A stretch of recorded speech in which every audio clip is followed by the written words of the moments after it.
Greetings N6 MA students. It's HB Dlamini for Public Management. Subject is Municipal Administration for N6.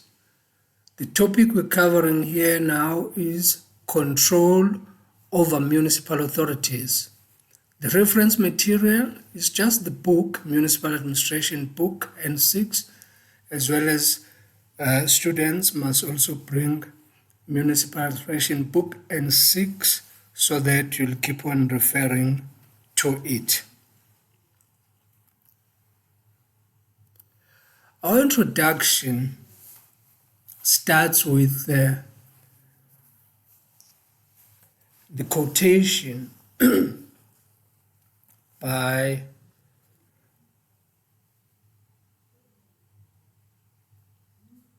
Henry Fayol, right? Before we move to Henry Fayol's quotation, we must remember that all government institutions, including municipalities, were established to render services in order to satisfy the needs of the community. So in doing so, the public funds are utilized. So all public activities are funded with taxes and other fees received from the public. The control measures must be put in place in order to account for these funds. So for municipalities, control measures for these activities are exercised by the provincial government, the council, the voters, and internal control measures in the departments. So the reasons why is control necessary, right? So in 1916, Henry Fayol defined control as, I quote, "Control of an undertaking consists of seeing that everything is being carried out in accordance with the plan which has been adopted, the orders which have been given, and the principles which have been laid down,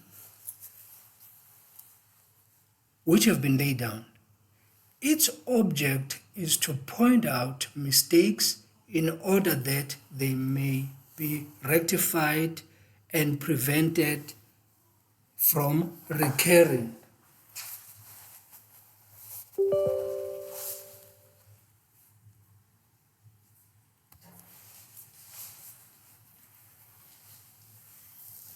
So the reasons why control is necessary, or I must close quotes, okay? So what is being said here by Henry Fayol, though he wrote it in 1916, long time ago? Mistakes must not be repeated.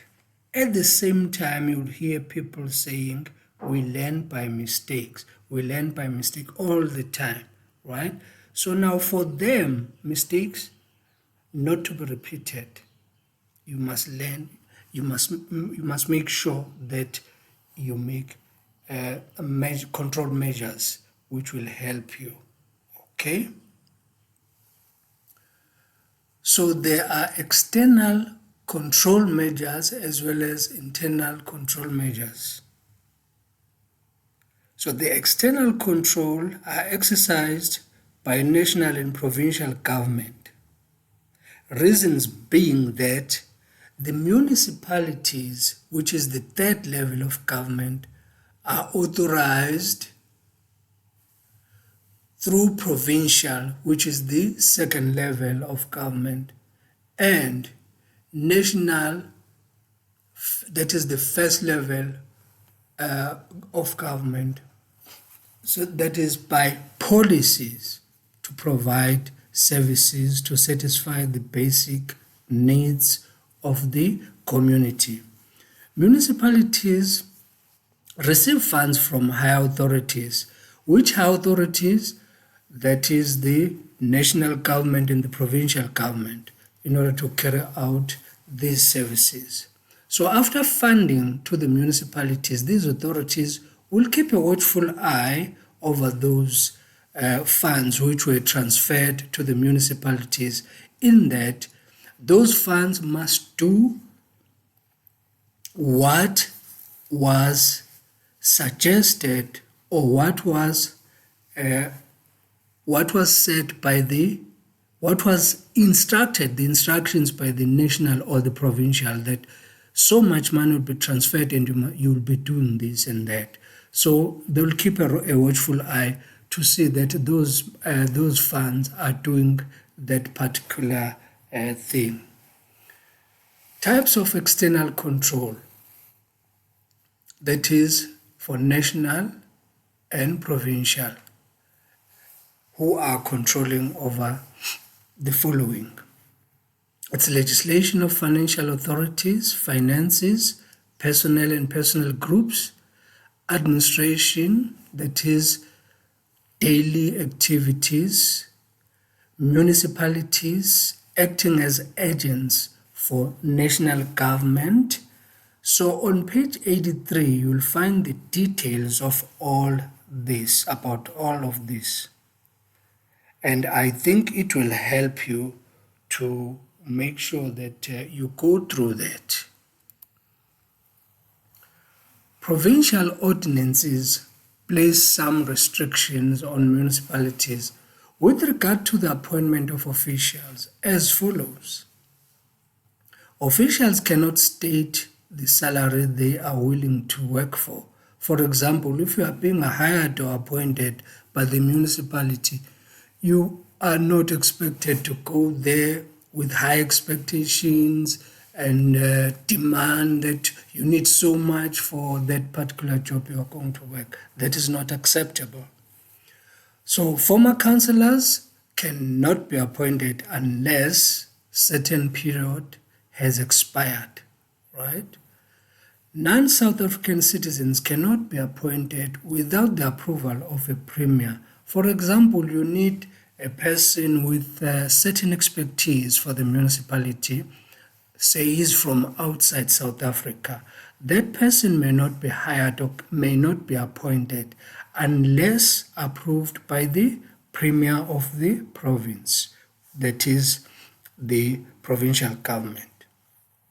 Persons over the age of 65 cannot be appointed.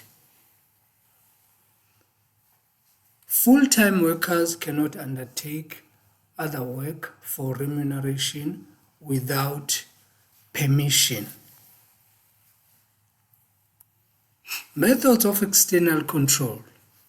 National and provincial governments are the policy makers, and municipal functions are authorized by them. Subsidies and grants are received from high authorities who can withhold them if municipalities do not carry out the prescribed activities. National and provincial government may intervene and carry out the function. For example, in KZN, for example, during this period of COVID-19, if municipalities' health services are neglected, the national minister, for example, Dr. Zweli Mkhize, or the MEC, Mrs. Nomakuku Simelane Zulu, may do this external control. In other words, they'll take over if the municipalities are failing. This is what is all about, the control by the provincial and the national. So the internal control. Standards must be set against which quality and efficiency of the services and the productivity of officials are evaluated. Internal control should be exercised through hierarchical control. What is meant by hierarchical control is the reporting line in an organizational structure from lower to the higher level. Council control. Main responsibilities of the council are to determine standard of service rendered, efficiency of performance, needs of community, identification of services to be rendered, and to make bylaws and control activities, as well as to apply the budget. Methods used by council to exercise control. Is to issue enforceable policies. Demand for feedback and accountability. Ratification of executive proposals and decisions, that is the approval. Inspection by the council. Monitor the performance of the municipality. Intervene and take corrective action if necessary. Reporting on performance. That is, it's divided into two. It's the in-year performance reports as well as the annual performance reporting. What is meant by the in-year performance reporting? The in-year performance reporting refers to the reporting which takes place during the year. For example, the monthly budget statements, mayoral quarterly reports, mid-year performance assessment, ad hoc financial and non-financial reporting. What is meant by ad hoc? It simply means when necessary. Okay? And let's move to the annual reporting. The annual reporting refers to annual financial report, including a performance report, audited financial with result discussions. Departmental control. Under departmental control takes place according to the hierarchy structure of the municipality and is exercised by the different managers. The MM over chief officials, that is the management team, right? So the MM over the chief officials. And the chief officials over the HODs. And the HODs over the senior officials. And the supervisors over the subordinates in all levels in the hierarchy. The techniques to exercise departmental control. The techniques which are used are written procedures and manuals, prescribed standards, centralized units for domestic and auxiliary services, record keeping, report, statistics and accounts, checking systems, auditing, inspection and investigations. Please also read the summary on page 87. It's going to help you a lot. So when you are doing these videos, make sure that you get your book next to you so that you'll keep on referring, because the whole video is just a summary of what is in the book, and it's very important that you read everything, and I hope it will make things easier for you. So this is the end of Module 6. Good luck and stay safe from the COVID-19. Thank you.